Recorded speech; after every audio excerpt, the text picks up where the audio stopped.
बहुत सब गाइस जी कितना सारे होप करता हूँ जी सारे लोग बहुत ज़्यादा बढ़िया हो गए। तो जी आज एक और ऐसी की वीडियो बनाने लगा हूँ बाइक्स का कंपैरिजन टाइप ऑफ होएगा या फिर ओनरशिप रिव्यू मान लो, जैसे मैंने पहले भी बनाया था। उसके ऊपर आप सब ने बहुत ज़्यादा प्यार दिया, 1 लाख व्यूज़ भी क्रॉस हो गए, जो कि मैंने सिर्फ ये सोच के बनाई थी कि मेरे पास कुछ डालने को नहीं था, तो मैंने सबका एक टाइप का कंपैरिजन बना दिया और उस सब पे आपने बहुत सारा प्यार दिया। और उसमें स्टैंडर्ड थी, क्लासिक थी और काफ़ी लोग उसमें कमेंट्स में लड़ाई कर रहे हैं, आप जाके देख भी सकते हो। तो आज की वीडियो थोड़ी और डिफरेंट होने वाली, क्योंकि आज की वीडियो के अंदर बाइक बहुत डिफरेंट होएंगी। सबसे पहले रॉयल एनफील्ड की मीटियोर है, यहाँ पे रॉयल एनफील्ड की ही हिमालयन है। उसके बाद यहाँ पे कॉन्टिनेंटल जीटी भी है, पर ये वो वाली जीटी नहीं है जो अभी रिसेंट में चल रही है। सबसे पहली जीटी जो लॉन्च हुई थी ये वो वाली है और बहुत ये डिफरेंट है। इसके बारे में आपको पूरी इन्फॉर्मेशन दूंगा। और इस सबसे पहले जिनकी ये बाइक्स हैं, तीनों बाइक्स एक ही बंदे की हैं, तो उनसे मिलते हैं। शिवम भैया, क्या हाल है भैया, कैसे हो? बहुत बढ़िया बढ़िया। और क्या हाल है, कैसा चल रहा है? सब बढ़िया। बिल्कुल। तेजी आपने शिवम भैया को राइड वाली वीडियो में जरूर देखा होगा, हम खप इकट्ठे डाल देते हैं। बिल्कुल। तो आ देख लो, तीनों बाइक्स भैया की हैं भैया। वैसे दिक्कत नहीं आती संभालने में तीनों? थोड़ी बहुत तो आती है पर संभाल लेते हैं। पर वैसे एक बात हो, मतलब 3 बाइक जब संभालनी होती है मेन दिक्कत क्या आती है? मेन दिक्कत ऐसे आती है जैसे कि डॉक्यूमेंटेशन, किसकी इंश्योरेंस, किसका पोल्यूशन और किसकी सर्विस रिकॉर्ड, फिर हम उसको नोट डाउन करते हैं। हमारे पास लॉग बुक लगी हुई है, ओके, हम उससे सारा चलते हैं। तो मेन जैसे ज्यादातर यही दिक्कत आती है। यही दिक्कत आती तीनों की मेंटेनेंस में मेरे ख्याल से है ना, में हाँ, और पेपर वर्क में उसकी ज्यादा आती है, उसमें ज्यादा आती है। तो ये देख लो, तभी तीनों लाए। अभी अगर सबसे पहले पूछूं, हम सबसे पहले केड़ी बाइक हम लेके आए थे? सबसे पहले हमने ली थी एक royal Enfield continental GT BS3 है ये। ओके, BS3 ये 2017 में हमने ली थी ओके ये बाइक, और इसकी वैल्यू थी कुछ 2,42,000 तब उसी टाइम पे, उस टाइम पे। और आज वाला GT है जो वो जब लॉन्च हुआ तब वो 260 का लॉन्च हुआ था। आज कुछ 310 का है वो। ओके, 310 का है। 310 तो का ये वो देखो 650 है, ये सिंगल सिलेंडर 535 सीसी ओके, और 30 हॉर्स पावर ये जनरेट करता है। ठीक है। ये है 535, वो 650 है, प्लस उसमें 2 साइलेंसर भी, मतलब एग्जॉस्ट मान लेते वो आते ट्विन हैं। सिलेंडर है, ये सिंगल सिलेंडर है। ओके, तो इसमें जो है एक ही एग्जॉस्ट आता है। रेड रूस्टर परफॉर्मेंस डाला हुआ है। अच्छा, आपने सब, क्योंकि भैया मॉडिफिकेशन बहुत ज्यादा करते हैं, तो ये कौन सा भी है, इसको कहते हैं? ये रेड रूस्टर परफॉर्मेंस एग्जॉस्ट है। ओके, और ये मतलब सर्टिफाइड होता है कि इसकी नॉइज इतनी ज्यादा डेसिबल हाई नहीं होती कि वो इलीगल हो, मतलब एक लिमिट में होती है ये। भैया अगर एक साउंड सुनाए ना एक बार सबको जरा, इसकी बिल्कुल साउंड सुना के दिखाते हैं आपको जरा। ये बाइक हमारा चलता कम है जरा। ओके, मतलब चलाते कम है क्योंकि अरे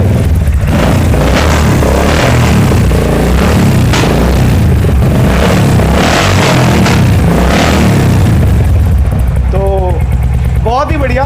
ये वाली चीज़ हमें BS3 में ही मिल सकती है, BS6 की तो बात ही चलो रहेगी है। आवाज ही नहीं है। ठीक है, तो जी ये वाली बाइक परफॉर्मेंस भी डाला हुआ है हमने इसमें, K&N का परफॉर्मेंस फिल्टर।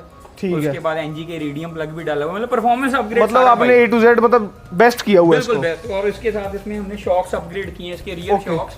ठीक है, कॉन्टिनेंटल GT 650 के, इसको जेन्युइनली भी पायली इटली के शॉक्स आते हैं, मेड इन इटली। ठीक है।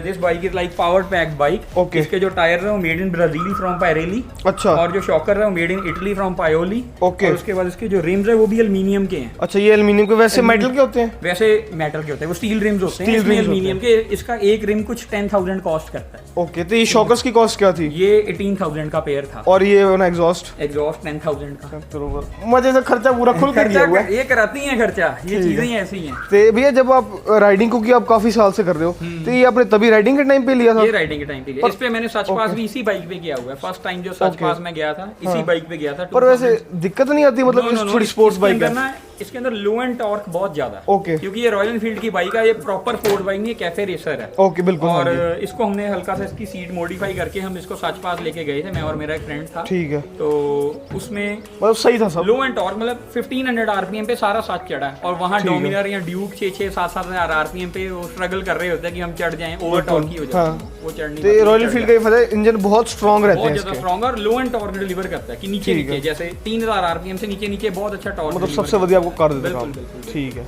तो ये तो हो गया जिसके बारे में बहुत बताया। खर्चा भी काफी बढ़िया तरह हुआ है इसके ऊपर। और ये अकेली बाइक है। हाँ, आओ आपको मैं दिखाता हूँ। ये अकेली बाइक है रॉयल एनफील्ड की जो 160 मीटर टच डाउन करती होगी। ये वो बाइक है अच्छा, कि जो 100 माइल्स पर आवर पे लगती है और 160 फुल जाती है, मतलब टॉप स्पीड इसको बोल देते हैं। इसकी 160 है।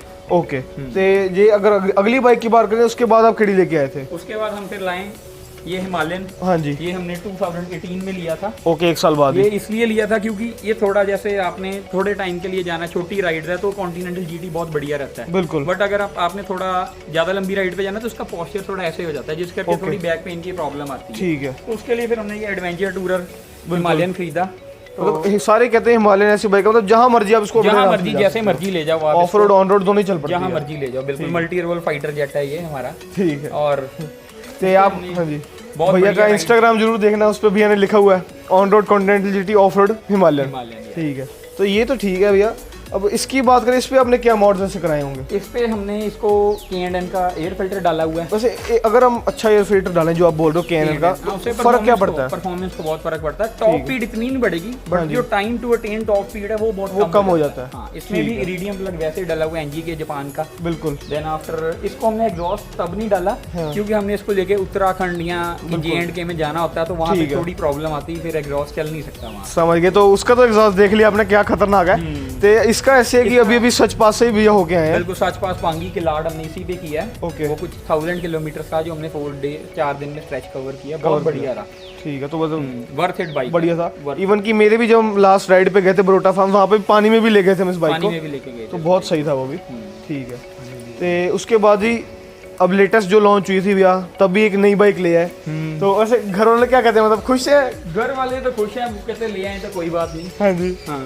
तो उसके बाद ली मिट्योर भी है। देखो बाइक्स और भी बड़ी सारी आती हैं, यही क्यों? ये बाइक ऐसी थी कि हमें इनवाइट किया गया कि आप आओ, हमारी मीटियोर 350 लॉन्च होनी है फतेह मोटर्स पे। ओके। तो हम जब गए, जब मैं ऐसे इस बाइक के ऊपर बैठा, हाँ जी, यही बाइक था और कलर में था। ओके। तो ये जो बाइक था, जब इस पे हम बैठे, इधर आओ आपको मैं दिखाऊं चीज। एक तो सबसे पहली बात, इसमें जीपीएस नेविगेशन, ये फर्स्ट बाइक था रॉयल एनफील्ड का जिसपे ट्रिपर दिया था, ट्रिपर दिया। गूगल। बिल्कुल। फिर इसका जो इंस्ट्रूमेंट क्लस्टर है वो बहुत अच्छा लगा मुझे। हाँ जी। और देन आफ्टर इसमें बिल्ट इन यूएसबी चार्जर आता है। बिल्कुल। यही खाली फर्स्ट बाइक था यहाँ पे यूएसबी चार्जर लगा। उसके बाद इन्होंने क्लासिक में दिया। उसके बाद क्लासिक में आया। क्लासिक इसी का ही एक डिफरेंट वर्जन है। बिल्कुल, वो इसी का इंजन जो उन्होंने क्लासिक में भी डाला है। बिल्कुल। देन इसके जो ये स्विचेस थे, ये इसको बहुत विंटेज लुक देते थे। बिल्कुल, ये मुझे बहुत अच्छे लगे। ठीक है। और लीवर, इसकी जो बिल्ड क्वालिटी है, सीटिंग पोस्चर मैंने देखा है, सीटिंग पोस्चर बहुत अच्छा। मैं खुद भी बैठ के चलाया इसको और बहुत अच्छा है। बहुत अच्छा। प्लस जो पैरों का पोस्चर है, जो गियर्स का है, वो काफी मेरे को अच्छा लगा। ये क्रूजर है, बहुत सस्ता ट्रायम्फ है। सस्ता ट्रायम्फ है ये। बिल्कुल, ये सही बात बोली भाई ने, ये सस्ता ट्रायम्फ है। ठीक है। तो इस पे आपने कराए थे कोई मॉड? इस पे नॉर्मल एसेसरीज ही लगी हैं एनफील्ड से। एक ये क्योंकि ये 350 सीसी बाइक है, ये हमने ऐसे ही लिया था जस्ट फॉर फन। ठीक है। तो इसको हम कहीं पे ज्यादा दूर ले जाते नहीं। इसमें हमने वाइट एलईडी डाली है। ओके। ये क्या कहते हैं, ये फ्लाई स्क्रीन लगाई है, इस मॉडल में आती वैसे इससे फर्क मतलब कितना को फर्क पड़ता है? मेरे ख्याल से विंड ब्लास्ट का ही फर्क विंड पड़ता है। ब्लास्ट का फर्क पड़ता है अप टू सर्टेन हाइट। अगर ज्यादा लंबा बंदा हो तो ये ज्यादा डिस्टर्ब करती है। हमारी हाइट के हिसाब से बहुत बड़ी है। फिर इसमें हमने एक ओईएम ब्लैक कार्ड लगवाया है। इसमें 3 बेसिकली मॉडिफिकेशंस भी करवाई हैं। प्लग डला हुआ है, इरिडियम प्लग इसमें भी डलवाया। अच्छा, उसको क्या मतलब होता है? उससे क्या होता है, बाइक की स्टेबिलिटी बढ़ जाती है, आइडलिंग पे बाइक स्मूथ चलता है और एवरेज ज्यादा देता है। ठीक है, तो ये सब है, ये देखो ये सब इसमें हुआ है। बेसिक मॉडिफिकेशन दिया है। सबसे हेवीली मॉडिफाइड हमारा बाइक यही है। तो वैसे इसलिए ये चलता भी कम है, रोड लीगल कम है, इसलिए ये। ठीक है। तो ऐसे अगर उस टाइम मैं कॉस्ट पूछूं इसकी, अपनी जीटी की 535 क्या कॉस्ट पड़ी थी आपको? 2,40,000 ऑन रोड पड़ा था। ठीक है। उसके बाद अप टू 90-95,000 के इसके ऊपर मैं मोड कर चुका हूं। ऑलमोस्ट 3.5 लाख रुपए हम कह सकते हैं उसके ऊपर खर्च हो गए हैं। खर्च हो तो ये शौकीन वाले बंदे कर सकते हैं, नहीं तो लोग लेके बस रख लेते हैं और मतलब चलाते हैं। बिल्कुल। तो ये शौकीन वाला ही काम है। उसके बाद ये हिमालयन की बात करें, ये हमें कितने की उस टाइम पे पड़ी थी? ये 1,90,000 की ऑन रोड थी। आज की डेट में 2,50,000 की पड़ती है। ठीक है। इस पे कितना हुआ? 25 से 30,000 लगा हुआ है, जिसमें इस पे जाना की गार्ड्स की एक्सेसरी लगी है। ओके। क्या कहते हैं, उसके बाद पीछे रेल्स लगी हैं, एयर फिल्टर डाला है, जो पीछे रेल्स वगैरह ये सारी ट्रैवल के लिए बेसिकली, जब ट्रैवल ये वो उसके लिए है। ये बस टूरर बनाया है। ये बेसिकली इस पे सारी टूरिंग एक्सेसरीज लगी है। आगे जेनॉन लाइट्स लगी हैं। इसमें क्या कहते हैं, नाइट ब्रेकर लेजर ट्यूब डली है। ठीक है। प्लग डला है, एयर फिल्टर डला है कस्टम। ओके। रैम का इस पे हमने मोबाइल माउंट लगाया हुआ है। ओके। वो तो काफी स्ट्रॉन्ग होता है। वो तो 5,000 का आता है। वो आज से 3-4 साल पहले हमने 5,000 के राउंड अबाउट लिया था, पर उसकी क्वालिटी इतनी अच्छी है वो आज तक चल रहा है। नहीं तो चाइनीज माउंट्स 1000 के आते हैं, वो चलते हैं 5 महीने। तो जैसे आपने उसकी सस्पेंशन जो है काफी अपग्रेड की है, इसमें आपको जरूरत नहीं पड़ी? नहीं, इसका भी हमने शॉकर अपग्रेड किया था। इसको हमने हिमालयन BS6 वाला रियर शॉकर डाला हुआ है इसका भी, क्योंकि जब हम ज़्यादा राइड्स करते हैं तो शॉकर्स भी हमें सिर्फ कंफर्ट प्रोवाइड करते हैं। बिल्कुल। तो इस करके हमारे ये भी शॉकर रीफिल होते हैं हर 10,000 किलोमीटर पे। अच्छा। तीनों बाइक्स के हर 10,000 किलोमीटर पे शॉकर रीफिल होंगे ही होंगे। रिफिल होते और रियर शॉकर हम नए डाल देते हैं, उसके डाल चुके, इसका भी एक बार डल चुका है। ठीक है। हाँ सारा इस पे 650 के अपग्रेडेड शॉक्स हैं। हाँ जी। उस पे है तो हिमालयन का, ये पर BS6 हिमालयन का शॉक है। ठीक वो है। थोड़ा मॉडिफाइड था BS6 और बेटर कंफर्ट भी ज़्यादा थोड़ा देता है। कंफर्ट तो एक जैसा ही है। ठीक है। तो अगर मिट्योर की बात करें, इस पे कुछ सोचा आपने करने का कि नहीं, इसको अपने नॉर्मल? देखो एक तो पहली बात, इसको टायर भी चौड़ा पीछे से ही आता है, 140 17 इंच में आता है, 140 मतलब वाइड टायर आता है, क्योंकि मैं नॉर्मल क्लासिक से भी कंपेयर करूं, क्लासिक से भी ज़्यादा मोटा जो है इसका टायर आता है इसके अंदर। तो फिलहाल तो ऐसा इसका ही हमने इसका टायर भी अपग्रेड किया था हिमालयन का। इसको अपोलो का अब ये नया टायर आया, ब्रांड न्यू टायर अभी लॉन्च हुआ है। ओके। बहुत ग्रिपी है ये, सीएट वाले से ये ज्यादा कितने का grippy पड़ है। जाता है? ये कुछ 3000 का था टायर। अच्छा, ये अभी इस राइड से पहले डलवाया हमने नया टायर। एक्सपेंसिव टायर्स इसके हैं। इसको पिरेली के टायर्स कंपनी से डल के आते हैं, जो कि राउंड अबाउट 11 से 12,000 कॉस्ट करते हैं पर। ठीक है। पर वो मेड इन ब्राजील टायर है, वो मेड इन ब्राजील, मतलब काफ़ी सही है। हाँ वो तो इसको ब्रेम्बो की ब्रेकिंग आती है, Brembo पिरेली के brake टायर्स आते हैं, पायोली के शॉक्स आते हैं, और इसकी जो सी चेसी भी है वो भी यूरोप से बन के आती है, इंडिया में इसका कोई सामान नहीं बनता। ठीक है। तो मतलब ये बेसिकली काफ़ी मतलब अच्छी आपने तरह मेंटेन की। प्लस मैंने देखा कि आपकी जो तीनों बाइक्स हैं EFI है, मेरे ख्याल से ये पहली EFI थी रॉयल एनफील्ड की। ये रॉयल एनफील्ड की पहली EFI थी, और ये रॉयल एनफील्ड हमारा का सिंगल सिलेंडर में मोस्ट पावरफुल इंजन है। ये 535 सीसी है, सिंगल प्लग EFI इंजन है। ठीक है। EFI का बेसिकली वो होता है ना, फ्यूल इंजेक्शन यूज होते हैं। सिस्टम होता है। ये EFI है, ये कार्बोरेटेड है, वो EFI वो भी EFI है। हाँ, ये कार्बोरेटेड है। इसका कार्बोरेटेड होने का ये फायदा है कि इसको आप अपने मर्जी जैसे मर्जी ट्यून करके ले जाओ। ये लद्दाख में जाके मिस नहीं करता। नहीं तो जैसे EFI बाइक्स होते हैं वो लद्दाख में हाई ऑल्टीट्यूड पे जाके मिस करने लग जाते हैं। ये नहीं करता, इसको आप सेट कर सकते हो अपने हिसाब से। ठीक है। तो मतलब ये बेसिकली मतलब होता है ऑफ रोड के लिए, ऑफ रोड के लिए। साथ में इसको टायर भी, फ्रंट टायर सबसे बड़ा टायर इसी को होता है, जैसे ट्रम्प टाइगर में आता है। हाँ जी। वैसे 21 inch front tyre, 17 inch rear tyre with high profile. बिल्कुल। तो मैंने देखा हिमालयन बहुत स्ट्रॉन्ग बाइक है। ट्रायम्फ टाइगर कितने की आती होगी ये? ऑलमोस्ट 30 लाख की पड़ जाती है। आपका यही काम बहुत इजीली इस टाइम पे में हो जाएगा विद एक्सेसरी। With accessory. और अगर जैसे बात करें से ट्यून कर लेते हैं इंजन, EFI ट्यून होता है कि नहीं? EFI ट्यून हो जाता है इसमें। पावरट्रॉनिक, अगर ये EFI होता है बाइक तो इसमें हम पावरट्रॉनिक का एक आता है ECU remap kind of thing, तो वो हम लगा सकते हैं 9-10 हज़ार की। उससे सारा आपके मोबाइल से अपग्रेड हो जाता है ये। बिल्कुल। ठीक है। तो अगर बात करूंगा एंड में कंपैरिजन की कि कौन सा बेटर है, सब अपनी अपनी जगह बहुत बेटर है। अपनी जगह बहुत अच्छी हैं। वो क्रूजिंग के लिए बहुत अच्छा है। Meteor is best for cruising. बिल्कुल। यहाँ पे ऑफ रोड आती है, यहाँ पे ऑफ रोड विद क्रूजिंग चाहिए आपको, वहाँ पे हिमालयन है। और जहाँ पे आपने जस्ट फॉर स्पीड और जस्ट फॉर फन राइड करनी है, गेड़ी मारने के लिए, गेड़ी मारने के लिए, और जैसे यहाँ से लुधियाना तक जाना 100 kilometre okay for one stretch, तो उसके लिए GT भी बहुत अच्छा रहता है। ठीक है। तो अगर ऐसे मैं एंड में पूछूं अगर किसी से कि कौन सी सबसे बढ़िया लगी, तो वो उसका कोई आंसर नहीं है उस चीज़ का। वो अपने हिसाब वो अपने हिसाब से, क्योंकि डिपेंड और डिपेंड करता है कि आपने जाना कहाँ है, उस पर फर्क पड़ता है। क्योंकि बाकी जब लास्ट टाइम बाइक्स का कंपैरिजन किया था वो सारी क्लासिक और वही थी, स्टैंडर्ड थी, तो उसका सेम ही चीज़ है वो वाली। तीनों डिफरेंट बाइक्स हैं एक तरह से। बिल्कुल। अपनी अपनी सेगमेंट में बहुत ही डिफरेंट है। तो अभी आगे क्या क्या प्लान है? कोई जाएगी या कोई आएगी, ऐसा कुछ सोचा है? नहीं ऐसा जाने वाली तो कोई नहीं, आज जरूर जाएगी कोई नहीं। अब आएगा, अब आ रहा नया हिमालयन 450 ओके। लिक्विड कूल्ड आ रहा है वो। जैसे इसमें हल्की सी पावर सबसे ज्यादा, जैसे अगर हम कहीं, हाँ जी, पावर तो कम उसकी है, बट इसमें हमें कम पावर फील होती है क्योंकि हम पहले कॉन्टिनेंटल GT चलाते रहे 30 bhp वाला बाइक। जब उसके बाद ये शायद 21 bhp अपना है, 21 bhp वाला जब हम बाइक चलाते हैं तो फिर उतना मजा नहीं आता।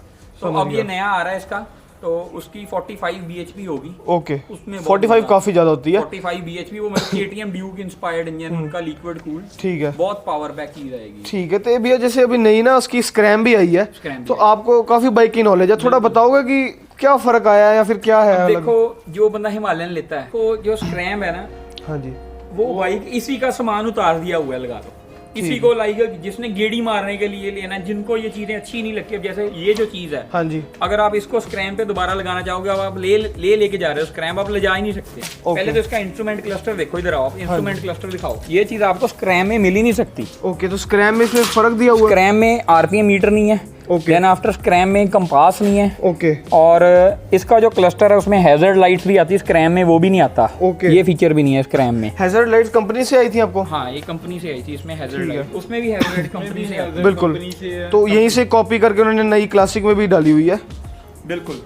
अच्छा मतलब कहने का मतलब है स्क्रैम्ब उतरा हुआ हिमालयन का सामान उतार दो तो वो स्क्रैम्ब बन जाएगा। क्रैम बन वो जाएगा। चीज़ है। इंजन सेम है? इंजन सेम है, सब कुछ सेम है। अगर आपने हिमालयन ही लेना है हाँ जी तो फिर हिमालयन, यही वाला हिमालयन लो, बिल्कुल ओल्ड हिमालयन, क्योंकि इस ठीक पे है। सारी एक्सेसरी लगी जाती है। और आप लगाओ, आप जेरी कैन यहाँ पे लगा सकते हो, एम्पाउचर लगा सकते हो, एक्सेसरी ऑप्शन बहुत ज्यादा है। बहुत ज़्यादा। मैंने क्योंकि देखा है कि सिटी में अगर हिमालयन चलाने में कईयों को होता है कि यार एक थोड़ी खिलरी हुई है, बड़ी बड़ी सी है, या हाँ, फिर बड़ी बड़ी बड़ी है। जो चलता है ऐसी कोई बात। हाँ तो ऐसे क्योंकि मैंने ड्राइव देखा है इजी है, देखने वाले को लगेगा कि ये बड़ा बाइक ऐसा चला रहा है बड़ा बाइक, बट बिल्कुल चलाने वाले को खुद जब आप बैठते हो आपको फील होता है कि बहुत डिफरेंट चीज़ है। देखो अब हिमालयन का सबसे बड़ी चीज देखो, अब ये कितनी हाइट पे खड़ा है बाइक। बिल्कुल अब आपको ऐसा लगेगा कि मैं चढ़ भी नहीं पाऊंगा, इतना हाइट पे खड़ा है। ये देखो। और जब हम इस पे चढ़ते हैं हाँ जी तो ये अपने आप नीचे हो जाता है। बिल्कुल, नहीं सही बात है। रियर शॉकर है वो मोनो शॉक है, उसकी हाइट अप्रोक्सीमेटली 20-22 इंचेस का शॉकर है लंबा। अपने आप को एडजस्ट कर लेता है वो उस अब वो हिसाब से। एडजस्ट, और 15 वे एडजस्टेबल भी उसको आप एडजस्ट कर सकते हो अपनी हाइट के हिसाब से। देन जब आप इस पे बैठते हो तो बहुत, और सेकंड थिंग इसकी जो है, हाँ जी। जो इसका जो स्टीयरिंग है वो सबसे ज्यादा कटता है। डिग्री तो नहीं हम कह सकते प्रॉपर, पर अगर आपने कहीं भी कम जगह में इसको, अगर टर्निंग रेडियस इसका टर्निंग रेडियस ज़्यादा अच्छा है। इसका बहुत अच्छा ठीक है, कहने का मतलब है कि स्क्रैम को कैसे कि सिटी में इतनी ज्यादा हमें हिमालयन देखने को नहीं मिलती, नहीं मिलती, क्योंकि अगर आप चलाता ही नहीं, कोई सिटी में चलाता ही बिल्कुल, तो उसको उस तरह बना दिया कि ताकि सिटी में भी खड़ी हो नहीं। जाए। लोग जो FZ लेना चाहते हैं, बिल्कुल। जो ड्यूक लेना चाहते हैं वो स्क्रैम ले लें, रॉयल एनफील्ड का वो माइंड सेट है। बट जिसने एडवेंचर करना है उसके लिए हिमालयन ही ठीक है, क्योंकि जो जो चीज़ आपको चाहिए भी है, जैसे ये एक्सेसरी में क्या थी पहली आदत है ये नहीं, ये पहले आता है। ये हमने हैंडल एक्सेसरी में लगाया, ये Okay. टूरिंग हैंडल है, 3000 का कॉस्ट करता है ये। ठीक है, हाँ। उसके हिसाब से ये सब नॉर्मल चीज़ें- हैंडल 400 का होता है, नॉर्मल हाँ। हैंडल 400 का होता है, पर ये टूरिंग हैंडल है 3000 का आता है। ठीक है। इससे वाइब्रेशन बहुत कम हो जाती है। अब सारी चीज़ें बता दी हैं, वीडियो काफ़ी लंबी भी हो गई है, तो एंड में मैं जरूर पूछना भैया से, राइडिंग कितने सालों से हो गई है आपकी? राइडिंग मुझे करते को हो गया 2016 15 2015 2015 से राइड स्टार्ट कर दी थी ठीक है, राइडिंग। तो अभी पहले 2022 ऐसे चल ही रहा है, है। कभी किसी के साथ चले गए, कभी किसी के साथ चले गए। 2017 में हमने GT जब परचेज किया तो हमारी राइडिंग प्रॉपर्ली प्रॉपर शुरू हो उससे गई पहले मतलब। हम as a pillion rider as a pillion हमारे राइडर राइडर के फ्रेंड के साथ, क्योंकि हमारे फ्रेंड सर्कल में ठीक है। ऑलमोस्ट सारे के पास बुलेट था ही, सब राइड करते ही थे, जो से हमारे सर्कल में थे। ठीक है, तो हम उनके साथ जाते थे। चलो। इनिशियली 6-7 मंथ्स हमने उनके साथ राइड की। सही है। 2017 में हमने अपना बाइक ले लिया। ओके। फिर हम खुद राइड पे जाना। करते बहुत टाइम हो गया, बिल्कुल कुछ अप्रोक्सीमेटली गिनी नहीं कभी राइड। हाँ जी। 100 प्लस 100 से तो ऊपर हो गई होंगी, 100 से ऊपर सेंचुरी मार दी हमने। मतलब 60 के बाद मैंने कभी राइड नहीं गिनी, 60 राइड मैंने गिनी। जो ओके। हमारा पुराना क्लब था, हम उसके साथ जब राइड करते थे, उसके साथ हमने 60 राइड की थी, 60 राइड। ओके, तो फिलहाल फिलहाल जब से फिनिक्स में आए हैं, फिर उसके बाद भी बहुत 40-50 राइड हो चुकी हैं, बिल्कुल मतलब लीगली इनलीगली जैसे मर्जी। ठीक है, तो मैं भी खुद भी एक्सपीरियंस किया फिनिक्स के साथ राइड। हमेशा ही राइड बहुत बढ़िया होती है, जितना भी आप अमाउंट पे करते हो मैंने देखा है उतने उससे मेरे ख्याल से ज़्यादा ही खर्च हो जाता है हमारे ऊपर कई बार, तो ये मतलब मज़ा पूरा आता है। मजा पूरा। ठीक है, बिल्कुल। तो और कुछ आप अपने क्लब के बारे में कहना चाहते हो? आप आओ फिनिक्स में आओ, आपको पता लगेगा आगे कि हमारी राइड पे क्या ट्रीटमेंट मिलता है। ठीक है। जैसे एक फादर छोटे बच्चे को ट्रीटमेंट देता है, वैसे हमारे जो बड़े एडमिन हैं वो सारे वैसे ट्रीट बिल्कुल, करते हैं। तो हो सके भैया का नंबर मैं डिस्क्रिप्शन में दे दूंगा, जी अगर किसी को ज्वाइन करना है हमारा क्लब बिल्कुल या आना है, व्हाट्सएप कर दो। ठीक है, या फिर आपको बाइक्स के बारे में कोई नॉलेज चाहिए, सच में हर एक बाइक की नॉलेज भैया के पास है। भैया का इंस्टाग्राम सामने लगा दूंगा, कि आप मैसेज करके भी आपसे कोई पूछ सकता है कोई भी चीज़ है। एनी टाइम ठीक है, तो ये अभी टाइम आया जी वीडियो को एंड करने का, और इसका आंसर आप दोगे कौन सी आपको बाइक ज़्यादा पसंद है, या आपके लिए चॉइस कौन सी ज़्यादा बढ़िया है। वीडियो को एंड करने का टाइम आ गया, तो आपको सारी बाइक की जो डिटेल्स हमने दी हैं, तीनों बाइक्स हैं और तीनों बाइक्स के ओनर हमारे पीछे ही खड़े हुए हैं, तो काफ़ी मतलब देखो वास्ट नॉलेज थी ये वाली, इतनी याद तो मेरे को भी नहीं है, तो आप सबके साथ मेरे को लगा शेयर करनी चाहिए। तो अब टाइम आया वीडियो को एंड करने का। वीडियो अच्छी लगी जरूर लाइक करना, चैनल को सब्सक्राइब करना। क्लब ज्वाइन करने के लिए डिस्क्रिप्शन में मैं नंबर दे दूंगा, आप फ़ोन करके अगर आपको लगता है आप पूछ सकते हैं, या भैया का इंस्टाग्राम डाल दूंगा कोई बाइक की नॉलेज के लिए। बिल्कुल एनी टाइम। ठीक है, तो चलते भी हो, ठीक है जी, ओके जी, बाय।